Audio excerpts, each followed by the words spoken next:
Xin chào các bạn, hôm nay mình sẽ chia sẻ với các bạn cách làm món gà rang muối. Đặc biệt là gia vị tẩm ướp, mình sẽ sử dụng thêm hạt mắc khén để giúp món ăn thơm ngon hơn và đậm đà hương vị Tây Bắc. Giờ chúng mình hãy cùng bắt tay vào làm nhé. Để làm món này, mình dùng nửa cân đùi gà. Đầu tiên chúng ta sẽ ướp thịt trước. Mình dùng 10g tỏi, 5g mắc khén. Tiếp theo là 5g hạt nêm, 5ml nước mắm và cuối cùng là một lòng đỏ trứng gà.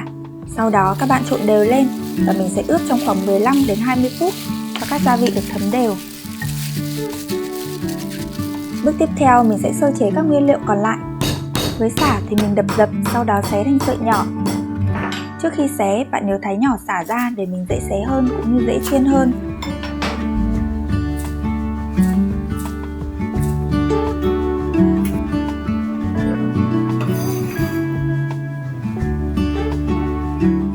Với lá chanh thì các bạn cũng thái sợi nhỏ ra cho mình. Tiếp theo mình cho sả vào chiên vàng lên và dầu ăn này lát mình sẽ dùng để chiên thịt gà, sẽ giúp thịt gà thơm vị sả, rất là ngon.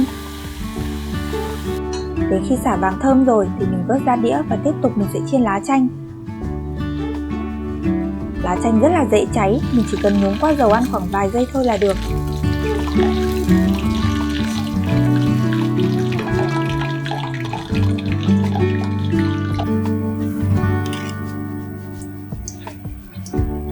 Thịt gà mình cũng đã ướp được khoảng 20 phút.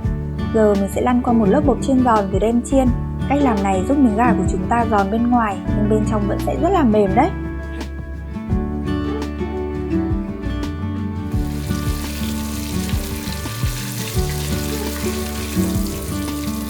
Sau khoảng 5 đến 7 phút thịt gà đã chín vàng như này rồi thì mình sẽ vớt ra bát.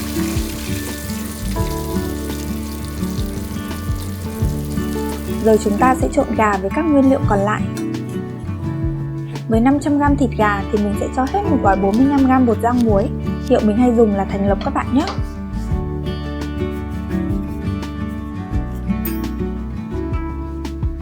Tiếp theo là ớt, lá chanh và một nửa chỗ sả mà mình vừa mới chiên. Sau đó các bạn trộn thật là đều lên để bột rang muối và các nguyên liệu bám vào thịt gà. Lưu ý là mình sẽ trộn bột rang muối khi gà còn nóng thì bột sẽ bám đều vào thịt gà nhé. Giờ mình sẽ bày ra đĩa cho các bạn xem. Trước tiên mình lót xuống dưới một lớp sả. Sau đó các bạn xếp thịt gà lên trên. Mùi rất là thơm các bạn ạ. Đặc biệt là mùi thơm của mắc khén. Hương thơm và vị cay nồng của mắc khén rất là hợp với các món chiên nướng đấy. Các bạn nhớ cho thêm một chút mắc khén và nước chấm chanh với ớt cho mình nhé. Ăn sẽ tuyệt vời hơn đấy. Video của mình đến đây là kết thúc rồi. Đừng quên like và đăng ký kênh để ủng hộ cho mình nhé. Xin chào và hẹn gặp lại các bạn trong các video tiếp theo.